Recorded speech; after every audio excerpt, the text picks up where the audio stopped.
So I come from True Wellness, which is up the road in Ambler, and I live in Harleysville, and I've known Rosanna and Denise for, well, I've known Denise for many, many, many years. I've known Rosanna what feels like many, many, many years, because I feel like I've had a total kinship when I met her. And we're really excited about this partnership that we've created, because we all have these huge hearts that want to help everybody, and what we know is that most people don't even know what we do exists. So, which is why we put on workshops to educate people about what we do. But this workshop isn't for me, because guess what? I know everything I'm about to say.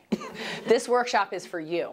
Okay, so if you have questions, if you want to understand something better, please don't hesitate to raise your hand, and I'd be happy to answer your questions. If I don't know, I would be happy to tell you, Rosanna, write that down, and I'll figure that out, okay? But I want to explain some of the basics of understanding of how your body works before I get into some of the depths of health. Can everybody see me okay and hear me okay? And thank you so much, Saltability, for having this in the salt room, because we're all getting therapy while we're here. It's fantastic.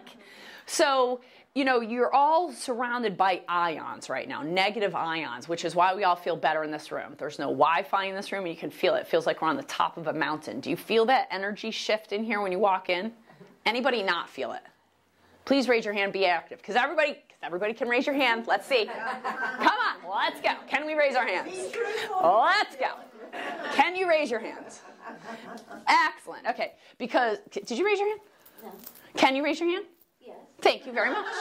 I want interaction, because this is very boring if I'm going to sit up here and just disseminate information. But it's good for you to understand how the body works, so I'm going to back up a little bit. Regulation.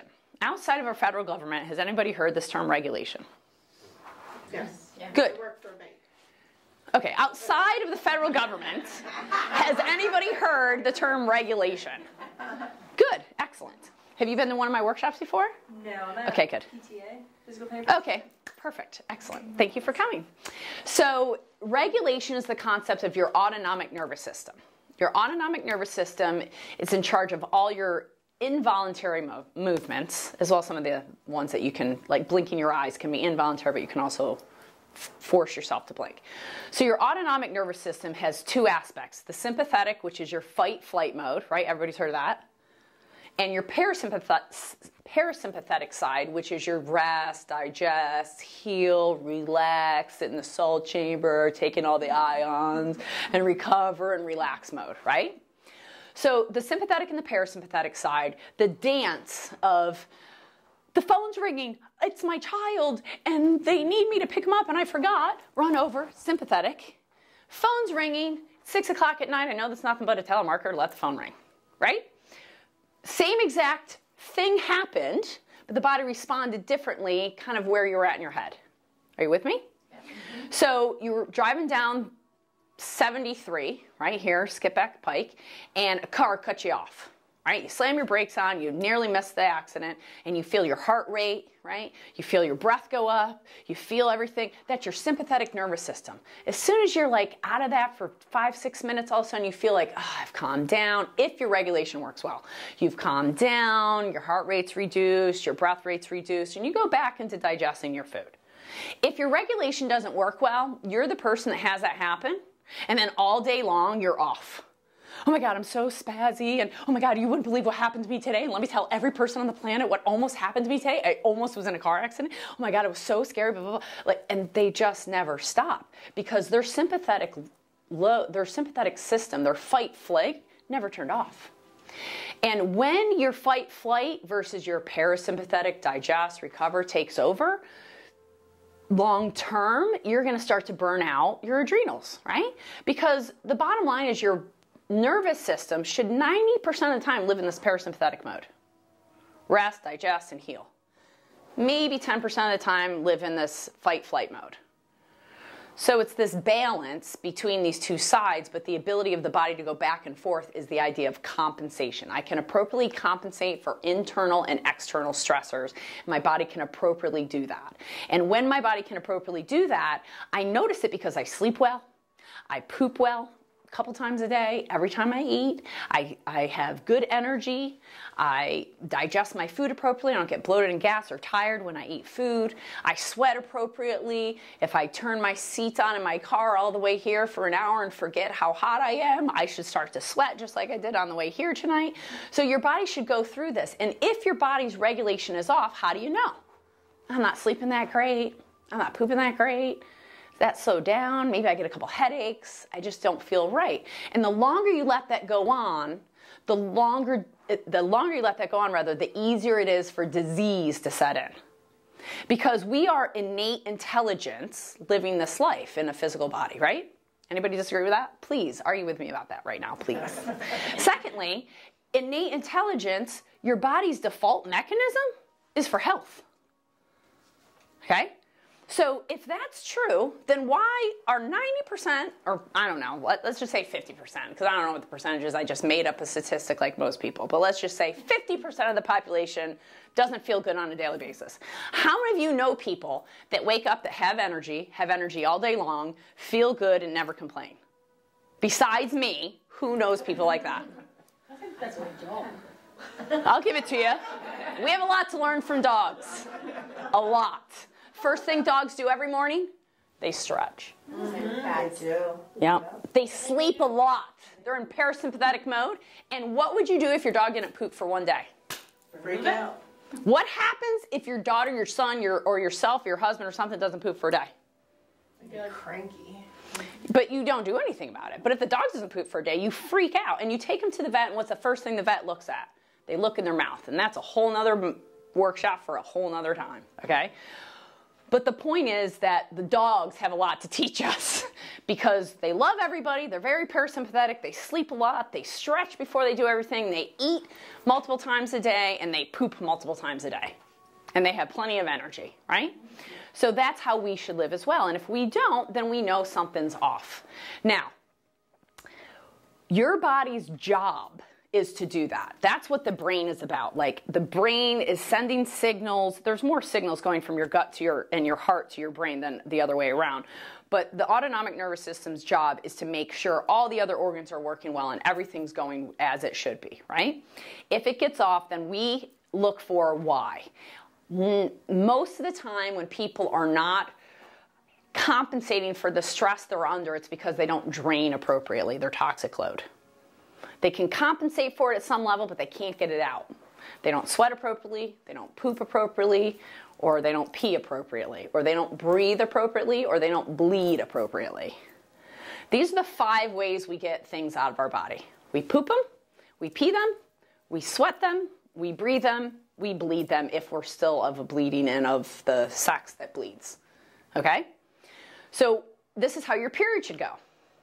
Oh, I'm bleeding. That's the sign I know I have my period. Not that my breasts are sore, I have headaches, I have cravings, I'm bloated, blah, blah. That's all sign of illness. You know how menopause should go? Oh, I stopped bleeding. That's it. Not hot flashes and mood swings and all the other crazy things that people go through when they have menopause. It should be a celebration of, thank God I finally can't get pregnant. I can have all the sex I want. Hallelujah. Right? So that's what menopause should look like. And menses should look very, very like I come, I get it every 26, 28 days. I bleed for 3 days and I move on. If I run across the parking lot really fast, my armpit should get a little sweaty. If I ate 3 times a day, I should poop 3 times a day. I should go to bed and sleep for 8 hours, wake up rested. Outside of that, it's lack of regulation. Your drainage of your entire system, they used to think happened through the venal system. Western medicine, well, not everybody, Western medicine, allopathic, here in this country, medicine, thought that it was the venal system, the veins, that got all of our trash out. And it's been about 8 or 9 years now, it's called the Starling principle. They discovered they were wrong. And God bless them, they at least admitted it. And they said, we were wrong, it's actually the lymphatic system that does it. You know, you have 50% more lymph cells and fluid in your body than you do blood. Who learned about their blood in biology in high school? Everybody. Who learned about your lymph ever before tonight?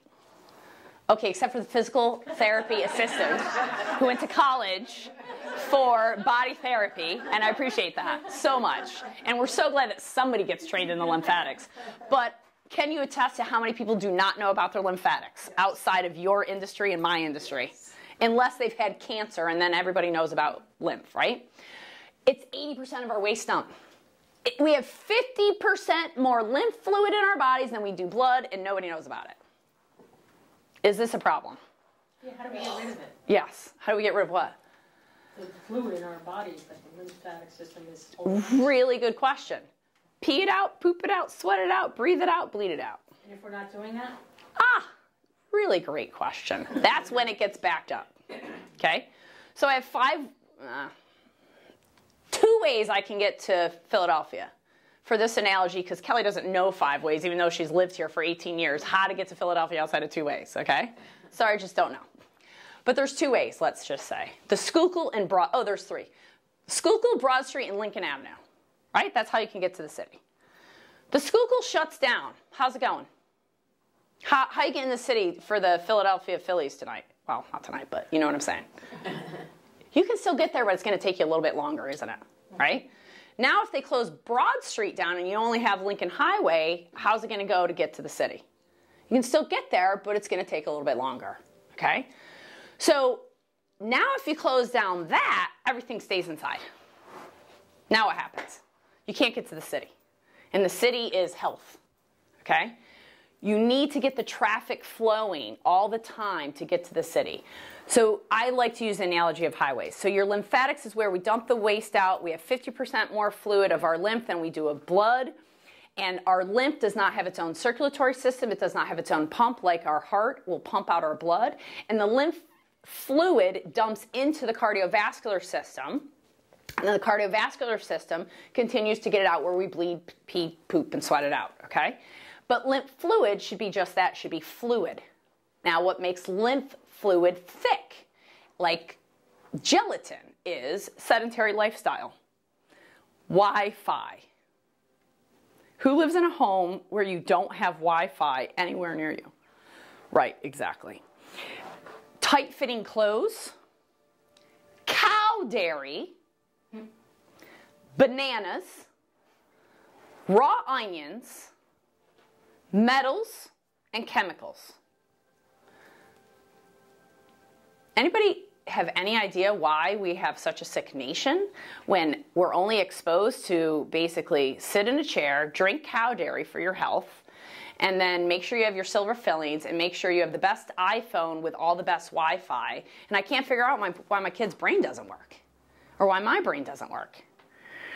The lymph is your toxic waste dump that when it gets thick, it stays inside, and now all the traffic is sitting on the Schuylkill, sitting on Lincoln Highway, and sitting on Broad Street, and nobody's getting down to 676 to get down to the center of the city, and everybody's wondering what's going on. So change my analogy a little bit. Now we're going to talk about toll booths, okay? Because once you get to the city, you're past the toll booth, so my analogy's kind of lost its way, all right? But let's say the toll booth is the node. So with your lymphatics, hold on, visual. Although it's dark as heck in here, so we'll do our best. Go right there. Okay. Okay. So this is what your lymph system looked like. You can see how there's vessels that kind of look like veins, right? And then you have these, and I'll pass this around so people can look at it. So then you have what look like seeds, where they're a little bit bigger in areas, okay? And then the vessels run into these nodes, and you have a concentration of nodes at the joints, all the joints, and then there's deeper nodes deep into the joints. So you have superficial lymph, vessels, and deep nodes, okay? So pass it around and look at your highways of your lymphatic system, which does not have a pump. It only moves when we move. So if I'm moving up here, I'm moving my lymph. If I stand up, I'm moving my lower lymph right now, right? If I do jumping jacks, I'll actually move my upper and my lower lymph because I'm moving my arms. When my muscles move, when the smooth muscle moves, is when my lymph moves. Because the lymph doesn't have a backflow, it only goes in one direction, but the nodes and the vessels, they move in like this fashion, okay? So as my muscles move, the lymph vessels go, oh, push the fluid. But if it's thick, and it's like yogurt instead of water, right, it's going to go. So the first is we want to help you thin your lymph by stopping eating cow dairy, number one. Limit your Wi-Fi as much as possible by coming to saltability and eliminating that exposure at least for an hour, 2 hours. But you can also turn your Wi-Fi off at night. It doesn't have to be running all the time. You can turn your phone on airplane mode. Hold on one second. You can turn your phone on airplane mode as often as possible, and it doesn't need to be on you. Just limit your exposure as much as possible to Wi-Fi. If you have a laptop, get it off your lap. Don't put it on your lap. Okay? There's a lot of different things you can do at home to reduce your exposure. Stop eating cow dairy. I said it before, I'll say it again. With the exception of butter and heavy cream, you can actually eat. Because that's the fat, not the protein. It's a whole nother, like I said, it's a whole nother subject. But so we limit your exposures to the things that clog the lymph, so it starts to become a little thinner. We move, we show you how to do different movements and wear less tight-fitting clothes. And then we come in and we do body-centered therapies to help stimulate that lymph a little farther. And we do it with 2 different ways. We do manual stimulation, so it's a body-centered therapy where we're literally stimulating the nodes, which I'll talk about further in just a second. And then we do this machine, which we'll show you, which further enhances the ability of the lymph nodes to do this. Okay? So, back to my analogy. You have a lymph node, which is a toll booth, okay? And all the fluid should come up, go through the toll booth, exchange with the toll booth, and go on. So what happens at a lymph node? At the lymph node, when things come in, it's pathogens, it's metals, it's chemicals, the white blood cells inside the lymph nodes go, oh, I know what you are. Let me stimulate the macrophages specifically, which are white blood cells, which are specific. Everybody know what the white blood cells do? It's your fighter cells versus your red blood cells. Isn't that more of your immune system or not? Yes, and your lymphatics is part of your immune system. Your white blood cells are your fighter guys, right? They're your soldiers going in and making sure nobody gets you and overtakes you, okay? So inside the lymph nodes is where your macrophages, your white blood cells, determine what kind of pathogens it might be up against and then create the proper white blood cells to be able to get that deactivation of that pathogen and then move it through the system so the body can poop, pee, and sweat out the pathogens or the metals or the chemicals or whatever it is, okay? So it's kind of like a station, so to speak, right, where things are happening and then the fluid goes through on the other side. It goes through the vessels and it continues. So you have major lymph nodes here and here. I want to make sure not to get my mic. So your thoracic trunk is above your left subclave, your left, what do you call it? Collarbone. Thank you. Collarbone, okay? So your entire body and your left arm all drain right here at your termini, your end station, okay? For your body and your left limb, your left arm. Your right, above your collarbone, your subclavicle right here, is where your right arm and your head drain. So these are your 2 main exits of your lymph. And then they drain into the cardiovascular system. Before the thoracic trunk termini, there's a cisterna colli that sits kind of below your stomach and above your belly button. It's another larger, they don't actually call it a node, but they give it its own name. I don't know what the requirements are to give a node its name, but it's just called the cisterna colli. It's kind of really hard to spell, but it's a cool name. And it sits right here. And you'll often hear this when you're doing different therapies with people and you hear, gluk, gluk. You've all heard that when you're getting body work. And that's your cisterna colli opening and pushing the lymph up to your thoracic duct so it can drain out. So you have these stations where the nodes are. I know you have a question about Wi-Fi too. I haven't forgot that. So you have the station with the nodes, and then you have the flowing lymph vessels up behind it. Okay? But if the node is thick with fluid and full of pathogens and overwhelming, this node starts to not be able to do this and it can't get stuff out on the other side. So what happens is the traffic that's trying to come into the node or the exit kind of starts to get backed up. And then traffic gets backed up and then traffic gets backed up. And now nobody's moving. And everybody's like, well, you know, how do you move the traffic? And everybody knows dry brushing, right? And so they start dry brushing at your feet. Makes absolutely no sense to me whatsoever. Okay? If my node is at the exit, right? Don't I have to move the traffic at the exit first to get the traffic back at the back end to move? Because if I try to move this traffic and the exit's closed up here, what's going to happen? nothing is going to happen. Nothing except a pile up. Because if I push that car, it's going to hit the car ahead of it, the car ahead of it, the car ahead of it, the car ahead of it, the car ahead of it, the car ahead of it, the car ahead of it, the car ahead of it, the car ahead of it. It's going to go beep, beep, beep, go through the toll booth. Nope, nothing's getting through the toll booth. So the first thing we have to do is open up the toll booths. Once we get the toll booths open, we continue to get all the traffic to flow to the toll booth that's closest to it, and we work on the proximal, the farthest last, and the closest first. It's very different teaching lay people than practitioners. Totally different terminology. So if I say something that doesn't make sense, stop me. So when you're working with the lymph, you want to start close and get these open. And you can manually pump them. There's things we can teach you to do. And you can do body-centered therapies here at Saltability and at True Wellness to continue to enhance that.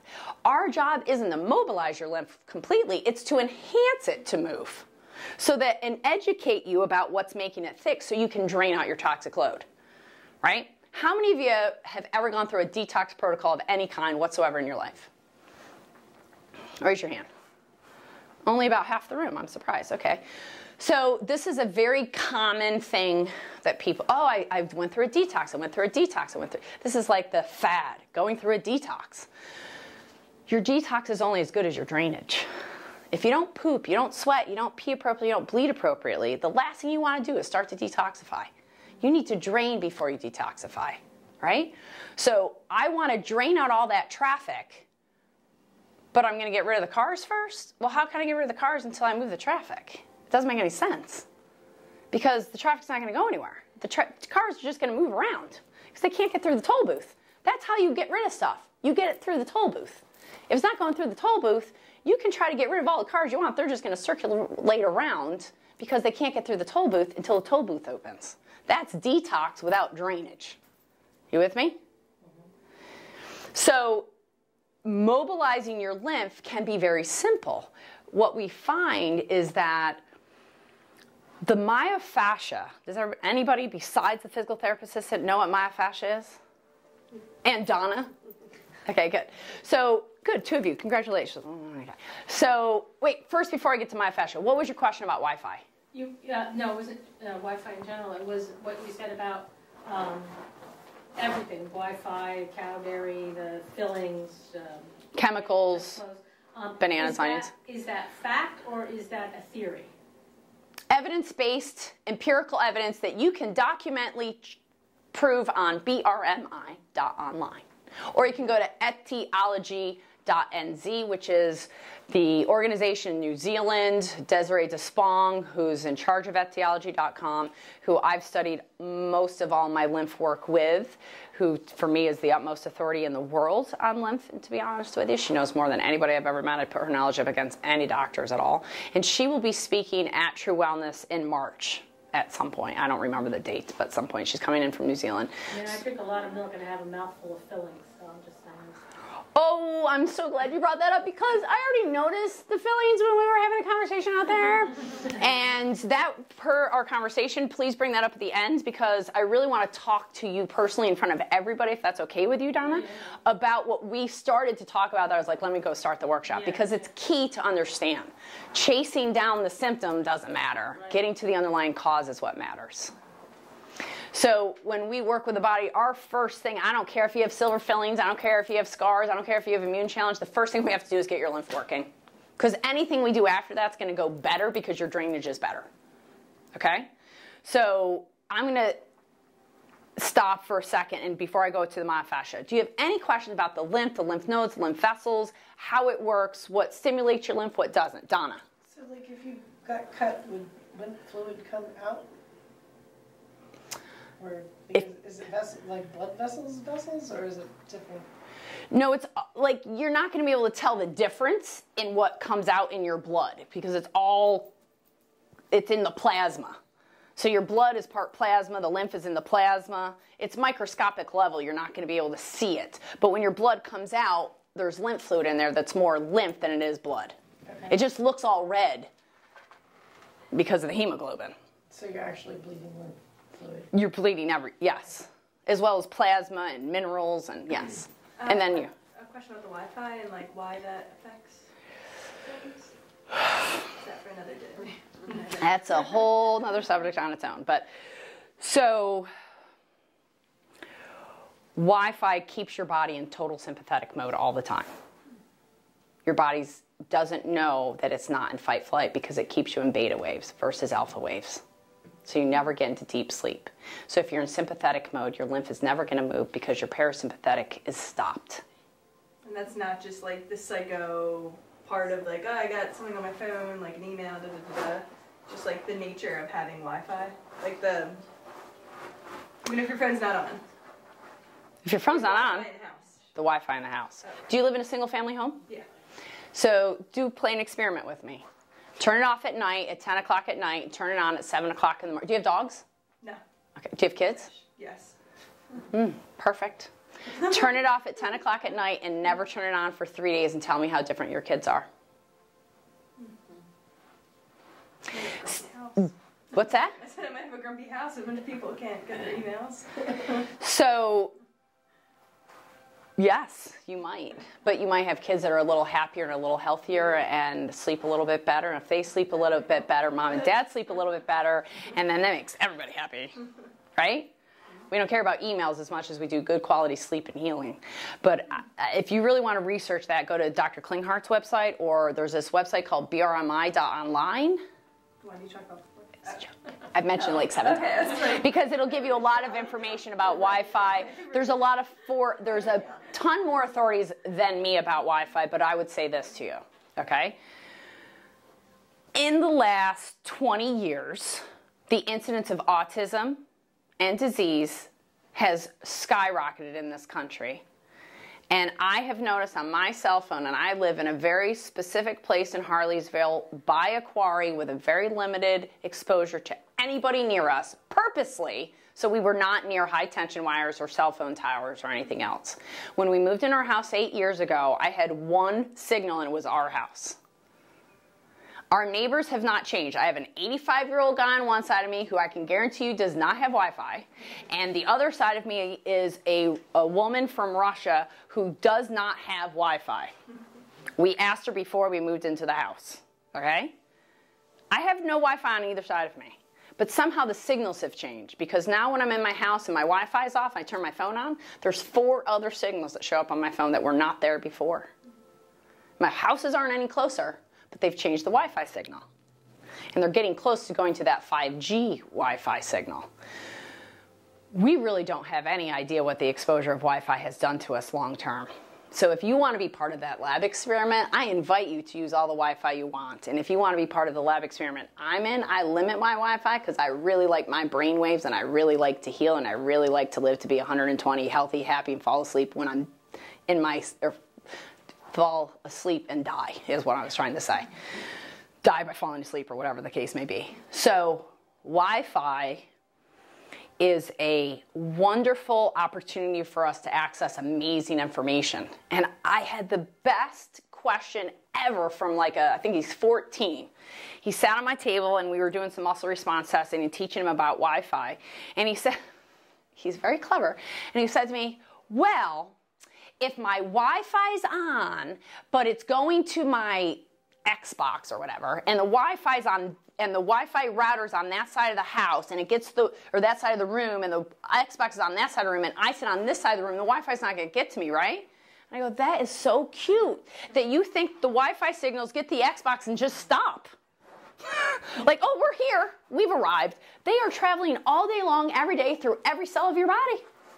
And we all are vibrational beings. You know that? Nothing in life is solid. Everything vibrates. Everything works with ones and zeros, essentially. Everything works with ionic exchange. So how does the TV signal get to your TV when you aren't plugged into a wall? It's a bunch of zeros and ones going through it's a bunch of vibrational information going through the airwaves. And you're trying to, not you, I'm picking on you, and thank you for asking the wonderful question. But the reality is, and people think, not you, because you're smarter than that, people think that that's not affecting them. I didn't even know turning your phone off was a thing. Oh my God. Oh my God. I'm so glad you're here. Oh, turn it off. Or my husband, or my child, or our iPads. Oh, I mean, I'm like mortified right now. Good. Because honestly, my goal tonight, if nothing else, is to start to make you question your life and how you're living it so you can start to live it healthier and better. Well, is turning off the phone enough, or do you have to turn it off at the router? Wi-Fi. Turn it off at the router. So remember back in the day it was a Tuesday, remember that? No. When I was a kid, okay, we used to leave for the weekend, and we lived in a very small town. I don't know why my parents did this. Like, everybody knew we were away. It's like 3,000 people in my hometown. Cracks me up. But anyway, they plugged our lamps into these timers, and then the timers would go on and off depending and make people think that you're at home. I bought one a month ago and plugged my Wi-Fi into it. I was like, dude, why didn't I think about that 3 years ago? Because it became a big argument. Like, for many years, I have a 5-year-old who's about to be 6. And for like the last 2 to 3 years, he was all about it. Like, I turn the Wi-Fi on in the morning, I turn it off at night. Well, now he's getting to the point where, like, it's got to be your job, Mom. I'm like, I don't need another job. Well, it's got to be your job, Dad. I'm like, neither one of us needs another job. So if you don't want to do it anymore, how are we going to accomplish this? Because it's a pain in the butt to remember to do it. And then all of a sudden you're on your computer in the, other area, and you're like, oh, I got to go turn the Wi-Fi on, So I plugged in the timer, and now it's done. 10 o'clock it turns off, 7 o'clock it turns on. End of story. That's great. That's a good idea. Yeah, thank you very much. Yeah. Cornell education at work. Is this the right term? EMF, electromagnetic frequencies, right? Yep. I would Google that as well, because that's what's coming from the phone, which is messing up our system so much. Yeah, it's not just EMF, it's not just Wi-Fi, rather. Thank you for bringing that up. I always use those terms interchangeably, because for me, death and death equals death. So Wi-Fi and EMF, all bad. This might be a premature And that's why we love these. Go ahead. question, but my mom had a mastectomy and they removed her lymph nodes, and it always made me kind of like, just didn't seem right, because I knew that the lymph nodes, way back when, like 30 years ago, seemed like an important role in her body. Like, I just kind of knew that, but it also is the one thing that I understood that cancer likes to hang out in or something, and so could transfer it through her body. Is that true? That is such a loaded question, so I will answer it as quickly as I possibly can by saying this. I laughed when you said, wait, what was it that you said that made me laugh now? Chuckle a little bit. You're like, because it didn't seem right that they would remove the lymph nodes. Oh, you were like, oh, because instinctually I just felt like the lymph nodes had a purpose. Yeah. Like, I just laugh at that. Like, do you think he made a mistake and, like, he forgot something? Or she, actually, let's be honest. She forgot something? Like, really? Come on. Like, oh, I don't know what the appendix is for. And then years, like, in biological, Ayurvedic, homeopathy, in our world, no spare parts. Didn't come with any spare parts, please don't take them out. Oh, I was in with your gallbladder and thought I'd do you a favor and take your appendix. Excuse me? And now they found a couple years ago, finally, oh, we store probiotics in our appendix. And it's a lymph organ, oh, by the way. Oh, you guys didn't know that? No. Oh, yeah. By the way, that's what the appendix is for. We've always known it as a lymph organ, and it stored probiotics, but Western medicine has finally figured it out. So it stores probiotics. So why does everybody need probiotics all of a sudden? Perhaps because they've been eating antibiotics for a long time and they have nothing storing their probiotics anymore because everybody's taking their appendix out. So the lymph node is your toxic waste dump. Why did your body get cancer? It's not a mistake. The body never makes a mistake. It's trying to compensate for an external, internal stressor. Cancer's its answer. But by taking them out, wouldn't it have been better had they cleaned it or let it go or get, pump it, or whatever the term is used earlier, to get it moving again versus removing them? Because it's been stagnant, right? And so they just, in her circumstance. So if the cancer has already gone out to the sentinel nodes, which is what they're doing, they're testing the sentinel nodes to make sure that the nodes is closest to where the tumor is not affected by the cancer as well. If it's traveled there, they're trying to cut out the cancer. Okay, what bioregulatory medicine comes from the stand of, you can't fight anything because it will fight you back. You can't, listen, if you cut out the cancer and you don't change your lifestyle, how are you going to know the cancer doesn't come back? What causes cancer? Your lifestyle, stress, everything. Well, our environment. Yeah, there's not one cause. No. There's multiple, not one thing causes one thing, it's multi-causational. So I cut out your breast, or I take off your breast, either one. I take a couple lymph nodes and I go, okay, we'll give you 5 years, we'll do chemo and radiation. If in 5 years you don't have any more cancer, we're calling a cure. And on year 5 years and 1 day, when you get cancer in your left toe, we go, oh, it wasn't anything for the breast cancer, it was a cure in the breast cancer, but now you got cancer in your toe. It's all related. Everything is related. From the minute I was conceived to the minute I die, it's all one big unit of one thing relating to the next, to the next, to the next, to the next. And you can't take and compartmentalize or segment anything out. However, how we would address that situation from a bioregulatory standpoint is this. Go and get however you want it to handle your cancer that you feel completely congruent with. Chemo, radiation, mastectomy, lumpectomy, whatever you decide to do. When you're done, let's clean up your body so that you never get cancer again. What do I mean by that? I want to change your internal milieu. I want to change your internal environment. I'll say that word real well. I'm not French. Milieu. Sorry, everybody at BRMI. It's M-I-L-I-E-U. Milieu. So your internal milieu, your internal environment, either allows disease to happen or allows regeneration to happen. That's it. Health isn't a destination. I stand here and go, I'm healthy, and now for the rest of my life, I am here. It's a decision every day with the decisions I make, with the foods I eat, the things I think, the water I drink or don't drink, the exercise I do or don't do, the habits I have become my lifestyle and determine if I'm going towards regeneration or degeneration. We are an ever-changing, dynamic body that never is the same from one moment to the next. So as that continues to change, we have to keep up with the change. And if I got lost in what I was going to say, so we're just going to move on. I got totally distracted with the lights there. I'm sorry I took my brain to another place.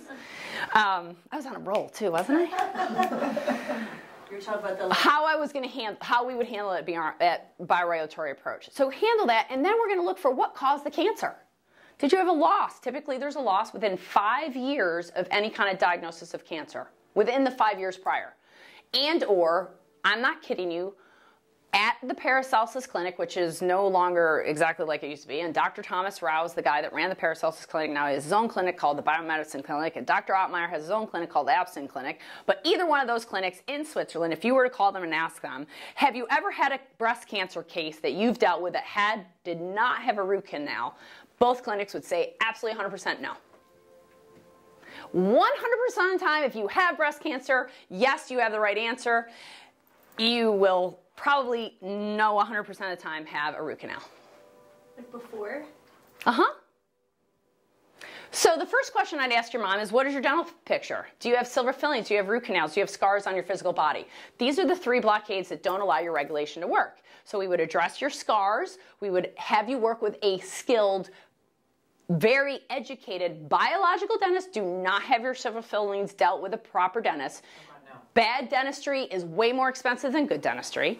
Secondly, I would handle any root canals or any other things like that if there's a cancer diagnosis. Then we would look at, is the drainage there? What is the body up against? Always drainage, always, always, always lymph. There's never a time to not do lymph.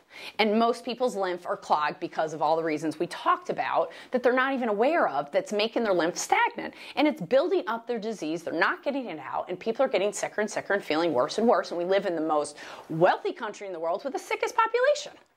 But the most exposure as well. Living in a Western society. If you want to be healthy, go live in Okinawa. Get off the grid and enjoy your life. My husband has tempted me to move to Belize for years. Just like disconnect and go live in Belize and massage people for a living. If it wasn't on my heart to change medicine and change the world, I'd do that in a heartbeat. But I grew up in a house, I'll get to you in one second. I grew up in a house with a father who had Hodgkin's disease. He had cancer 7 times. He was diagnosed with that before I was born. I grew up in a house where I felt like there was a loaded gun that I had no idea if it was going to go off at any moment in time and when it might go off or why it would go off. Because in my life, I didn't know growing up what was the cause of cancer. Nobody knew it. Nobody knew if Hodgkin's disease was genetic or not genetic. And I was scared to death that no matter what I did, I might get cancer. And nobody could tell me how to prevent it.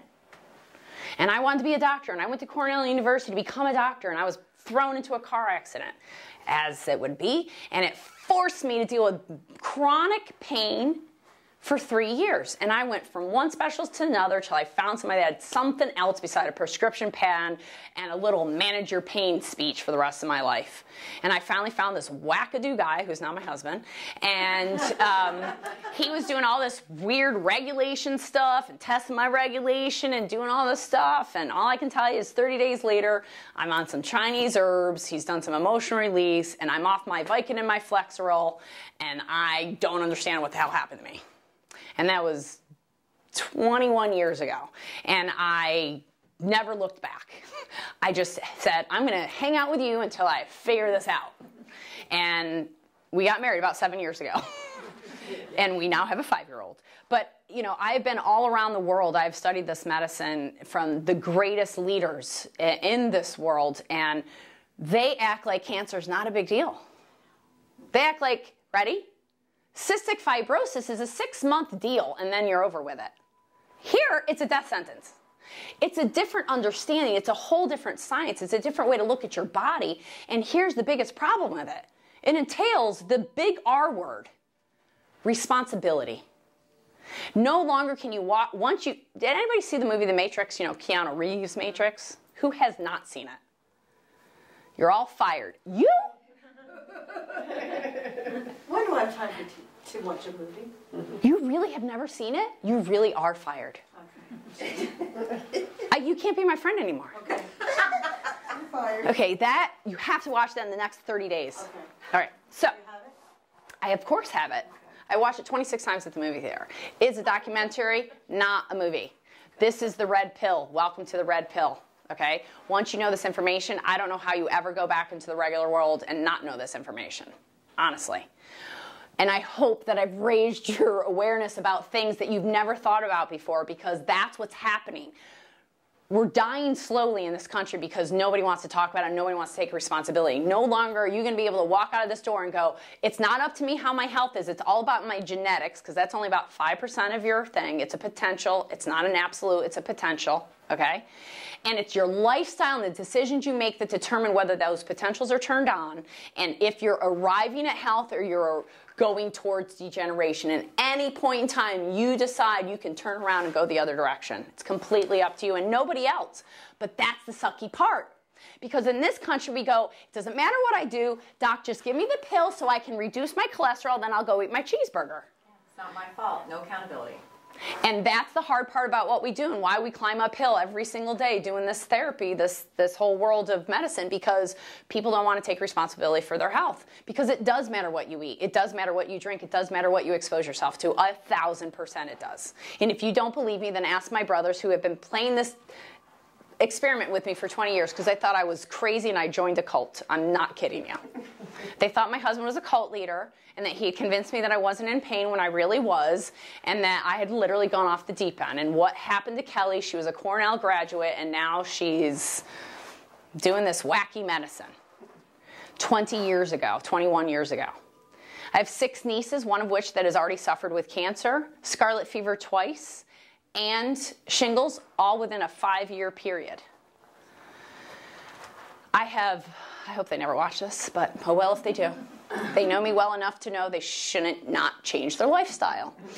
My other brother uses $500 worth of prescription medications every single month just so he can control his allergies. He will not change his diet. He and I talk almost every single day, and he knows that we don't talk about certain things because it just doesn't, you know, he is honest. He goes, listen, Cal, I don't want to live your way. I know how you live, and I wouldn't want to eat that. I've known my brother for my entire life. I have literally never seen him eat a vegetable. Ever in my life. Never have I seen him eat a vegetable. Well, one year I made butternut squash risotto for Thanksgiving. They all thought it was cheesy risotto. And my brother was pissed at me afterward when I told him it was butternut squash risotto. And he was like, I can't believe you made me eat butternut squash. And I was like, it's okay, Patrick, you'll survive. But I have been living this experiment for 21 years, and I'm healthier than I've ever been, look younger than I have ever looked, honestly. I have more energy than 99% of the people I know. I sleep very little. I don't require a lot of sleep. I require a lot of fun. I require a lot of good, really good food. And I require a lot of laughing. Outside of that, I don't require much. And I feel good every day. I've been actually fighting something for a couple days. Can't you tell? You hear it in your voice. You can hear my voice a little. And Heidi's been with me for like 5 days, the woman behind the camera. And she's watched me fight it because I have a little bit of cough. Notice I've not coughed one time since I've been in this room. Because this was the best therapy I could ever do. Give my body some ions, because my body needs negative ions. It's going to pull some toxins from me. My kid had a fever last week for 5 days. He took his first karate class. And 25 kids he was never exposed to before. And that night we had a raging fever. My kid's not vaccinated. I let his immune system build on its own. So he got exposed to 25 new kids, and for 5 days I dealt with a fever. He didn't go to school. We let the fever burn. We gave him homeopathic support, and we let the fever burn. And then 5 days later, I'm not sleeping much. I don't have a lot of rest this weekend because I invited a crew to come up and help educate others and do some videoing. And so I've been working a little bit more this weekend than I normally do, and I didn't sleep as much, and I felt it. Because I didn't what? I didn't allow my parasympathetic nervous system to take care of it. I burned my sympathetic a little bit more, and my body compensated appropriately and said, here's a little cough, because you're not sleeping as much as you need.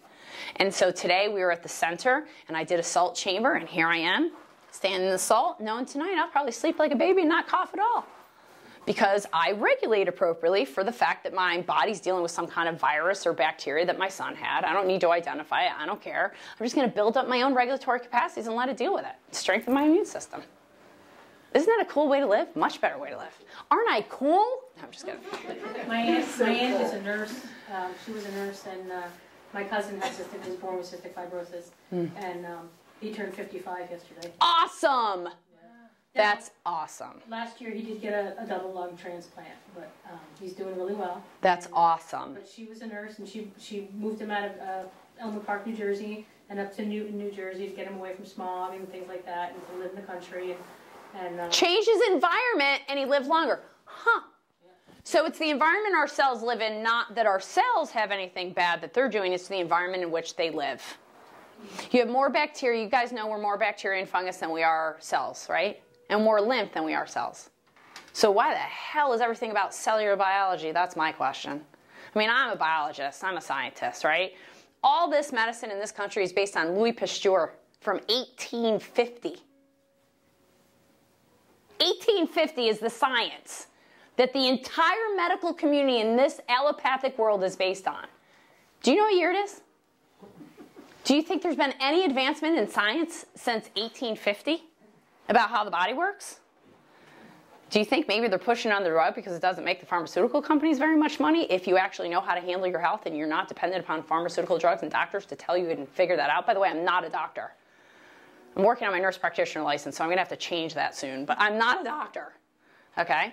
So understand that you have the capacity to heal within you, and it's your ability to drain out your toxic load, number one, that will allow that to happen. You had a question. Yes, it's about draining the lymph fluid and how that impacts your adrenals. Everything affects everything. Okay? So your adrenals are they produce adrenaline, which is your sympathetic fight-flight hormone, right? Put you in that zone, right? We all love adrenaline. Well, most of us love adrenaline. So by working the lymphatics, you're enhancing the parasympathetics, which if you're enhancing your parasympathetics, you're going to by nature naturally reduce your sympathetics. Okay. Many folks fall asleep on the table. Have you ever fallen asleep on the table? No, my children. I'm usually talking too much. Talking too much. Hey, stop that. Enough of that. I actually do have a little bit of a rule, but she's not in my actual house, so she doesn't get yelled at by me. No, I don't yell. But, well, not often. That the first 2 or 3 sessions, it's fine if you talk. Like, I remember Donna's first session. She had to do it because I talk with my hands. Did anybody notice that? So I'm not great at doing lymph because I like to talk. And if I talk, I'm using my hands. And if I use my hands, then I can't be doing therapies on you, right? So she did the therapy, and I said to Donna, their next session is going to be much better than this session because I have you in sympathetic mode because I'm talking to you. The follow-up session should really not be talking so you can go into that parasympathetic rest, heal, and digest mood. Like almost fall asleep. The best thing you can do is fall asleep on the table because your body's in complete healing mode. It's the best thing. You could do lymph in this room. Another story, but just a thought. It'd be really cool. It'd be so cool. But no, it wouldn't because I don't want my machine in here. No, just kidding. No machine in this room. No technology in this room. Just a joke.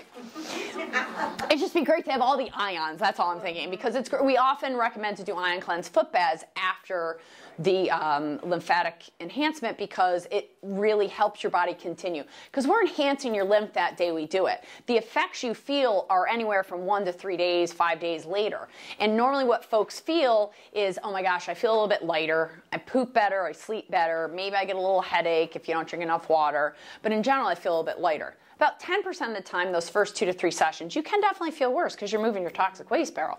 You know, so it's not that your lymph is moving. It's what's in your lymph that's moving that makes you feel like crap.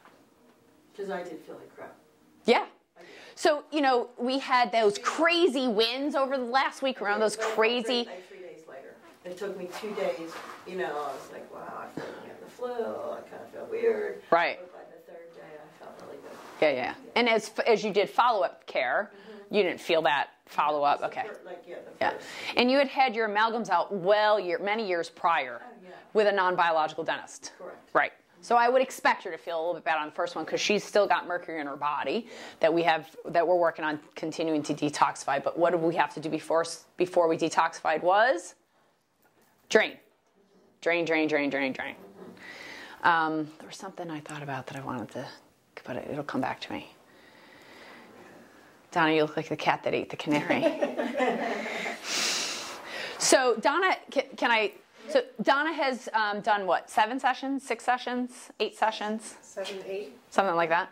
Yeah. So you did like 5 sessions, 5 weeks in a row between like right around Thanksgiving time. Yeah. And you noticed a good, like, what did you notice? I don't want to put words in your mouth. I would get more like energy afterwards. Did you ever feel bad in the beginning? I don't remember, honestly. Yeah, like the first day. Okay. And then you kind of feel like you had a little bit more energy, and then I would come back down again. And then I would go back up again. Did you find towards the fifth therapy that you were getting more days of feeling good before it bounced back, or still just one day? Yeah, I think it was lasting longer, and then Then you took a break. Did the holidays. Oh, and this is good. And then you took a break for 3 or 4 days, had the holidays, didn't eat the greatest food, had some other stressors. I remember having that. And then you came back in January and you did with that first session. It had been like 5 or 6 weeks, I think, since the previous. And you weren't feeling good, right? Like your bowels had slowed down, things. And how did you manage after that first session? Hey, I will answer your question. Stop. She knows you. I do. I know, you look familiar. She just came in. But let us focus on this so everybody can hear this information. So then it's...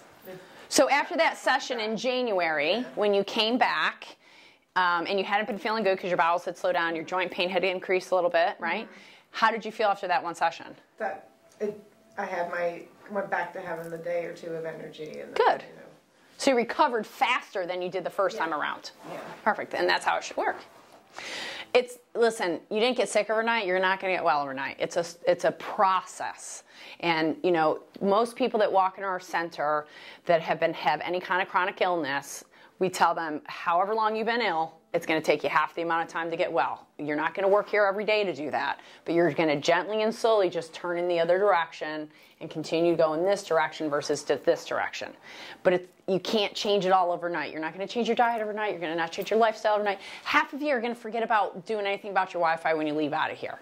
And then you're going to hear it somewhere else over the next couple months. You're going to go, oh, it was that person at the salt chamber, that crazy woman, and she was talking all about Wi-Fi. Maybe I'll try it this time and I'll do it.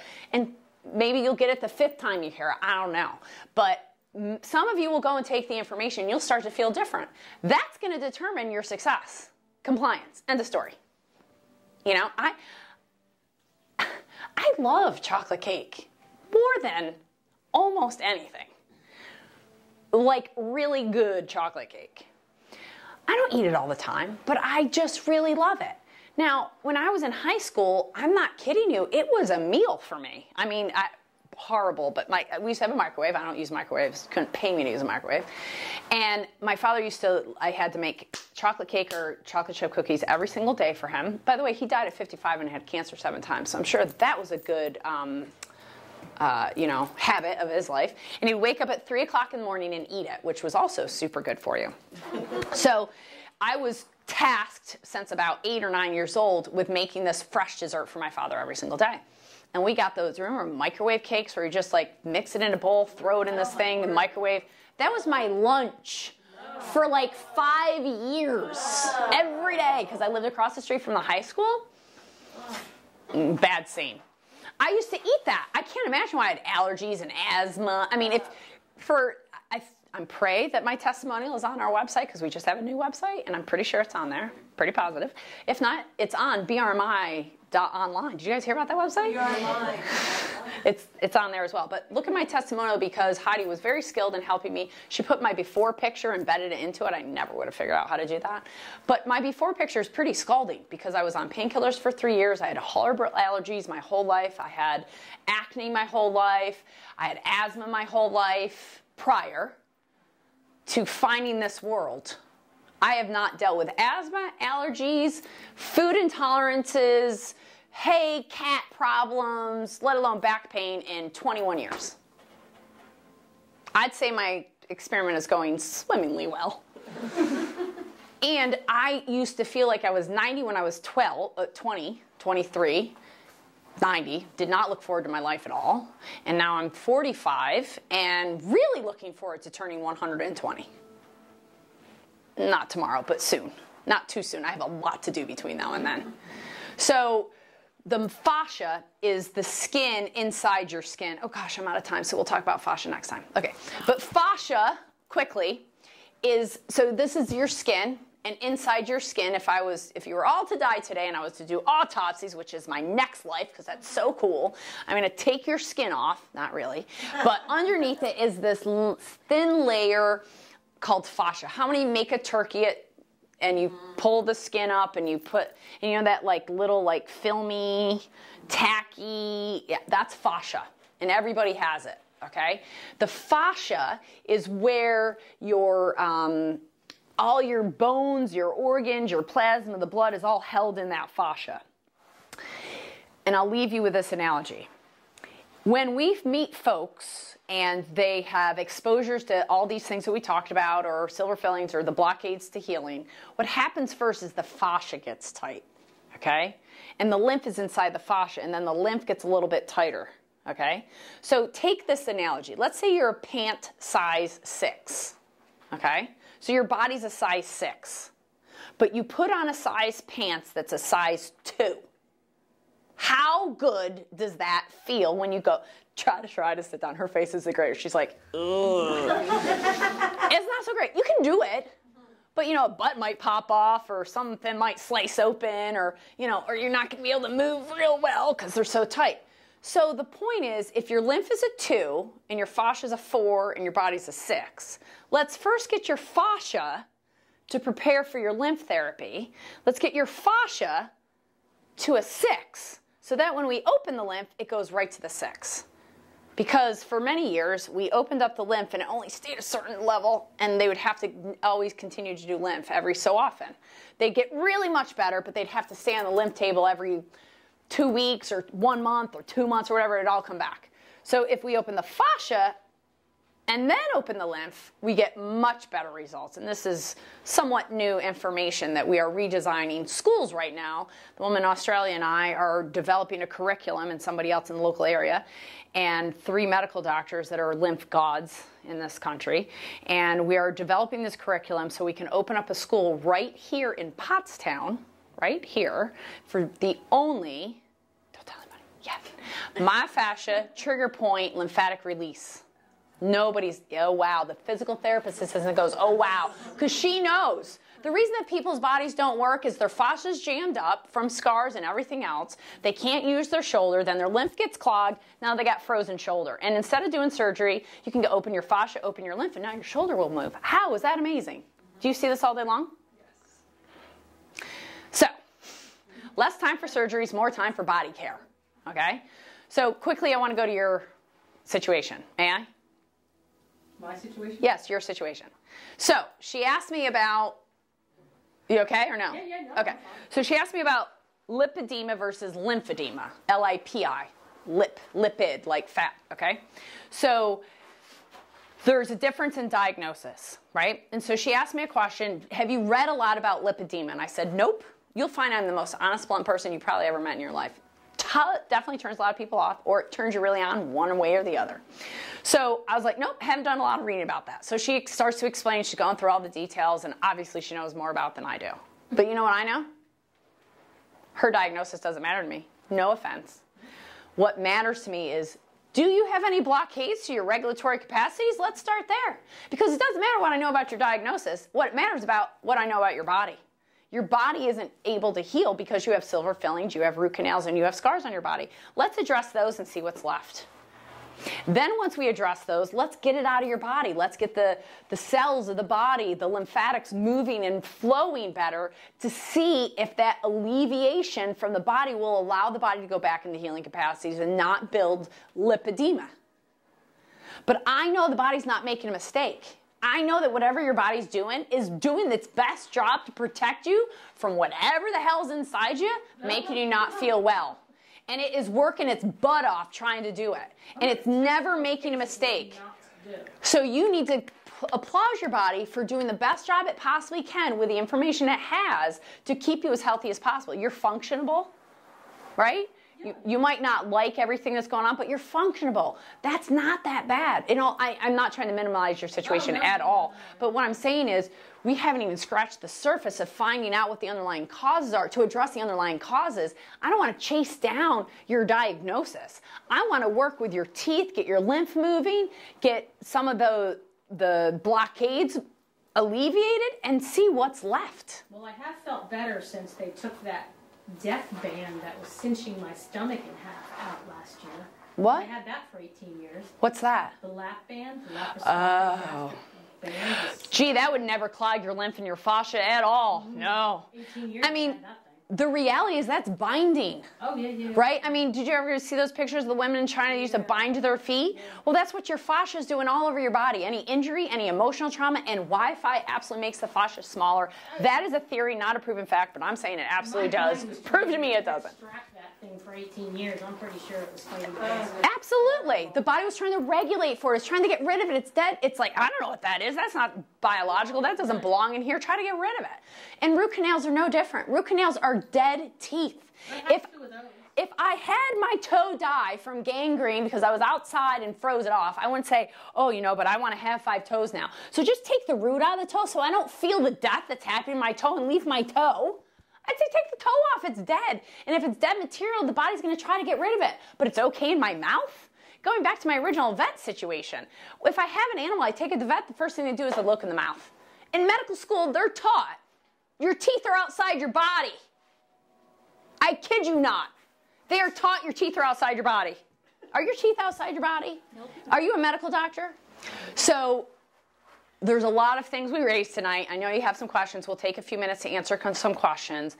Educate yourself. Come and get a session of lymph. It won't make you feel bad. If it does, you need it to feel bad because of what your lymph was moving. And then keep doing them until you feel a little bit better, and you will feel better and better. It's cumulative. We recommend to do 5 or 6 to start with, see where you're at, and then figure out how well you need to manage from there. If that's all you're dealing with, God bless you. If you have other symptoms, other symptomologies, you need further help, contact your wellness enabler. We'd be happy to help you through the process. There's lots of different ways to work with us. We have a membership area. We have personalized wellness, so forth. But the foot baths, the salt room rather, and the lymphatic enhancement will put you well on your way to help open up your drainage and then see what's left. And if you do have silver fillings or root canals and you would like some information about that, you can go to brmi.online. I know I sound like a broken record, but it's a great resource, and I'm so tired of people talking to Google and Yahoo and getting misinformed. Go get properly informed and share it with the world. Let them know too. And secondarily, if you're going to do that, only do it with a skilled dentist. Please, I want everybody to raise your hand and promise me you're not going to go to your standard dentist right now. Raise your hand. I promise, Kelly, I will not go to my standard dentist and handle my silver fillings or my root canals. If I choose to do that, I will only do it with a skilled, biological, knowing dentist. Thank you. Good. So shall we take a little journey out to see the lymph machine? Yep. Okay. So this is the lymph enhancement technology. So there's 2 different types of attachments.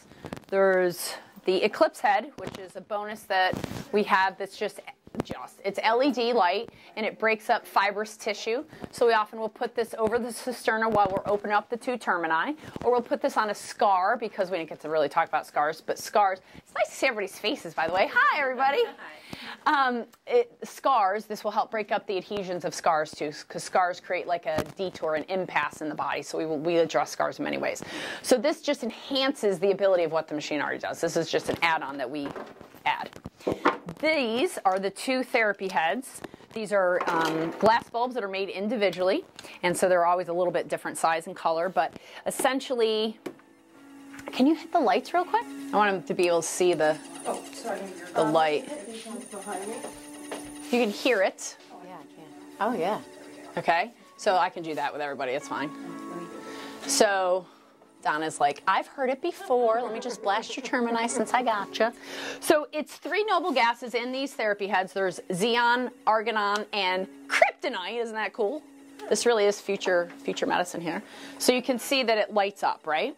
And it's always a little different because the gases in here are not exactly the same. They should be exactly the same, but you know, if you're measuring gases, it's extremely difficult. And so it should be a 70-30 split, a 70-20-10 split, but sometimes it's 71-31-22. So the light colors will change. But essentially what you do is you open up the termini, you blast the different areas, and it just feels soothing and gentle. And then the practitioner can go ahead and then start to open up the traffic after you open up the toll booth, right? So after we do this, then we work all the other areas of the body and we blast the nodes throughout the body. And then we end with a foot bath. It takes about an hour to an hour and a half, depending if we're doing the whole body. You can do the whole front and then the back. And so it's very soothing. These cords aren't that long, so if you haven't heard it, come over here and get near me. I'm not going to take it all over the place. Is it possible I just felt something, I mean, like, when you touch... Yes. Because I felt something, like, vibrate down, so I don't know what that means, but... No, the first time I ever used this, I'm sensitive. Obviously, you are too, Bryn. But when I first used this, I had it right here, and I literally felt stuff moving through my face. I was like, whoa, what's going on in my face? It was literally like moving my lymph. And it's the light that's doing it? So thank you for asking that question because I did not explain that. So the 3 noble gases create a vibrational acoustic massage, a vibration of sound that massages the cells that get the cells to do this movement. That's all it is. So that's all it is. It's just a vibration for your cells to stimulate their movement. And you can see it's very soothing. So we do the whole body. We won't do the face if you have current silver fillings or root canals because we don't want to elicit any kind of further movement than is already going to happen naturally by chewing gum or drinking hot water or whatever. But the lymphatic, the sound is kind of soothing too. And we have different settings. You know, we can set it from 0 to 1,000, from low to high. So we alter that. That's the practitioner's knowledge, knowing what setting to have it at. And then again, they do a lot of manual pumping around that as well. I've never done it like this. This is a lot of fun. I'm sure the video is great in the dark. You do feel it. So how screwed up? I mean, I have a root canal and I've got 4 fillings. So be honest. Call the funeral. I'm honest. Call the funeral home now, my friend. No, I'm just kidding. No, none of us gets out alive. So until I get that, you know, taken care of, I mean, I know I've got brain toxicity because I went and got one of those thermography full scans done recently. And I don't know why you're getting an extra little look. Yeah, go ahead. And that was one of the things that came up, and it was because of the silver fillings. We were figuring this out. So how effective? I mean, you can only do what you can do because I've already got this mess. So, okay, so I'll answer your question. So somebody comes to me and they go, "Hey, I got water in my basement. Can you clean it up?" Yeah, but then sure I can. Do you have a roof leak though? If you have a roof leak, I'll keep cleaning up your basement, but you might better just fix your roof so that when we clean up your basement, it stays cleaned up. Now, some folks are so sick that they need to clean up their basement before they handle the roof because they're not going to go through that process very easily if their drainage doesn't work. So I always recommend before you do amalgam remediation to start with 2 or 3 lymph sessions. Make sure your lymph is really moving well and then do amalgam remediation. Anybody not experience it? What? Anybody not experience this? Oh, no. So, did you? Yeah. Okay. Can you turn the lights back on then? Thanks. So if you have a root canal, you recommend that the tooth is extracted. So nobody likes to hear, yes, I want your tooth to come out. Let me put it to you this way. Teeth are a part of your body. It's very emotional to lose a tooth. You know, it's like losing a part of you. It really is. And I would never recommend anybody get anything done that they're not ready to do. A. B. I would really make sure that you're prepared for what that entails and to get it out not only of your mouth, but then to get the disease state out of the tissue. I would do it only with a skilled dentist, and I would do it when it's the right time for your case. If you came to me and said, I have metastatic cancer, I'd say, let me go get the pliers and pull out your root canal. Not really, because I'm not a doctor and I couldn't do that. But I would caution you to do it tomorrow. Right away, you don't have time to waste because you're already dealing with the diagnosis. If you don't have a diagnosis you're dealing with, you got time. Nothing is an emergency. The best detox is a slow detox. And the better the drainage is, the better the detox will go, so it doesn't have to go as slow eventually. But start slow. Do not go fast. Yeah. My pleasure.